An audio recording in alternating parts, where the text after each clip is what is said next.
Olá, sejam muito bem-vindos. Hoje a gente vai mergulhar num assunto que parece que todo mundo conhece, mas que na verdade tem uma profundidade enorme: a igreja. Nessa nossa conversa a gente vai tentar ir além do óbvio, sabe? Para descobrir o que ela é de verdade, de onde ela veio e o mais importante, qual é a missão dela no nosso mundo hoje.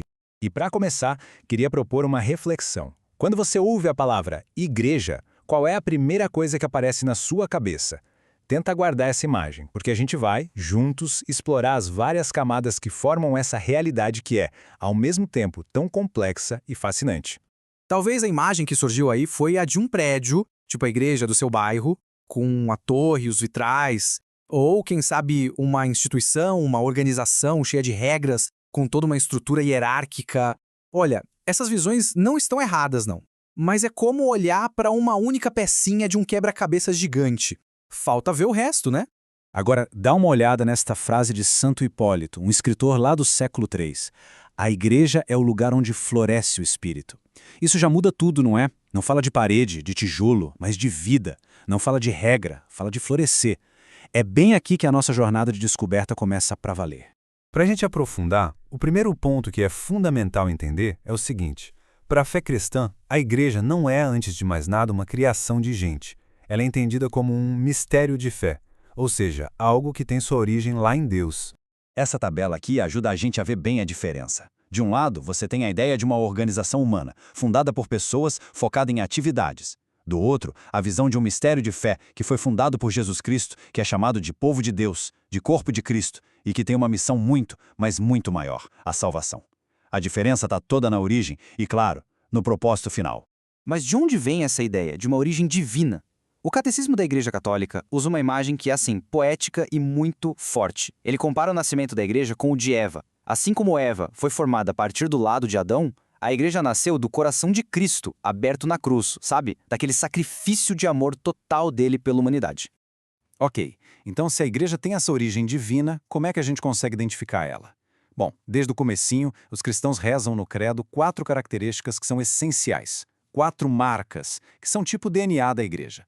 Vamos dar uma olhada em cada uma. A primeira marca é que ela é una. E isso não quer dizer que todo mundo é igualzinho, um robozinho pensando e agindo da mesma forma. Pelo contrário, a unidade vem de uma fonte em comum: um só Senhor, que é Jesus, uma só fé, que veio dos apóstolos, e um só batismo. Essa unidade é tão forte que consegue abraçar uma diversidade gigante de culturas e povos. A segunda marca é santa. E aqui, pessoal, atenção, porque isso dá muito pano para manga. A igreja se diz santa, não porque seus membros são perfeitos. A história e o nosso dia a dia mostram que não são, né? A santidade da igreja vem de Cristo. Ele é santo e entregou isso como um presente. É a presença de Deus e a força dos sacramentos que a fazem santa. É tipo um hospital para pecadores e não um museu de gente perfeita. A terceira marca, católica. Essa palavra vem lá do grego e quer dizer universal. E isso já entrega qual é a missão dela, né? Ela não foi feita para um povo só, para uma cultura ou para uma época específica. A mensagem do Evangelho é para todo mundo, de todos os lugares e de todos os tempos. E por último, ela é apostólica. O que isso quer dizer? Que ela foi construída sobre um alicerce firme, os 12 apóstolos, aquelas testemunhas que Jesus escolheu a dedo. E essa fé, essa autoridade, foi passada de geração em geração através dos sucessores deles, que hoje são o Papa e os bispos. É uma conexão direta, sem interrupção, com as origens. Tá bom, mas aí surge aquela pergunta: se a igreja é santa, como é que a gente explica os erros e até os pecados horríveis que os membros dela cometeram ao longo da história? Essa é uma pergunta justa e super importante. A própria igreja pensa sobre isso e usa uma imagem bem antiga para ajudar: a barca de Pedro. O catecismo, olha só, não passa pano para essa realidade.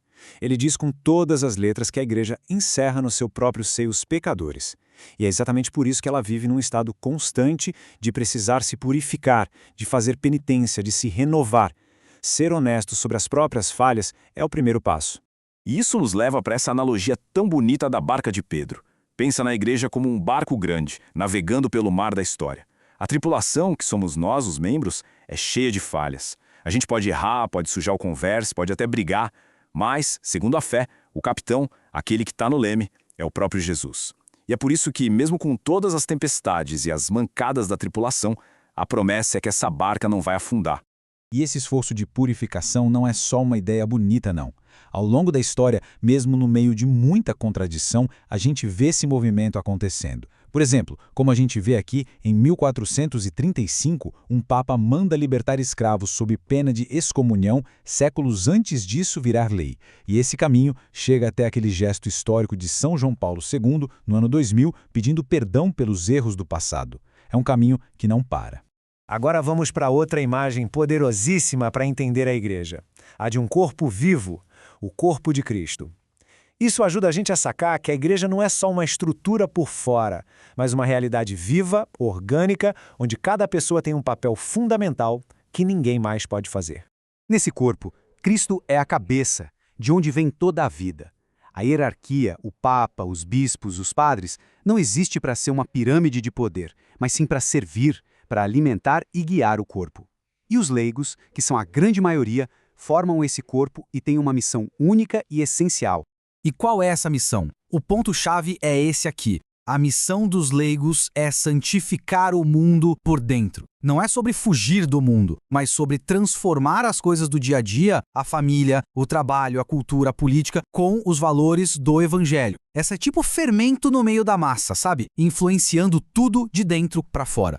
E para ajudar nessa ação no mundo, a Igreja desenvolveu, ao longo de séculos, um conjunto de ensinamentos chamado doutrina social. É tipo um manual prático para que os cristãos possam ser sal da terra e luz do mundo, agindo de forma concreta para construir uma sociedade mais justa para todo mundo. O coração da doutrina social é a ideia de justiça social. E não é só fazer caridade, uma coisa individual. É lutar para criar estruturas, condições na sociedade que permitam que toda pessoa, sem exceção, possa viver com a dignidade que ela merece como filha de Deus. E como é que se constrói isso? Basicamente sobre 3 pilares. Primeiro, o respeito total pela dignidade de cada pessoa, não importa quem seja.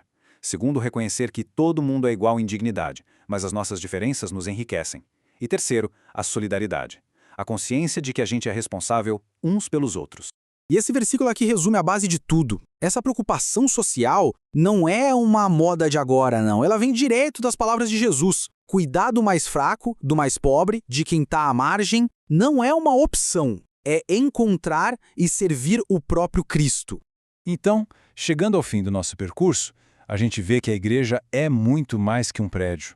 Ela é um mistério que mistura o divino e o humano. É um corpo vivo, onde cada um de nós é essencial. É uma barca que atravessa a história com a certeza de que Cristo está presente. E, acima de tudo, é uma missão que foi dada a cada pessoa batizada. E a gente termina com essa pergunta que fica para a reflexão de todo mundo. Diante de tudo isso, como é que eu e você, no nosso dia a dia, na nossa realidade, podemos ser sal e luz? Como a gente pode levar mais sabor, mais sentido e mais esperança para o mundo que está ao nosso redor? A missão continua.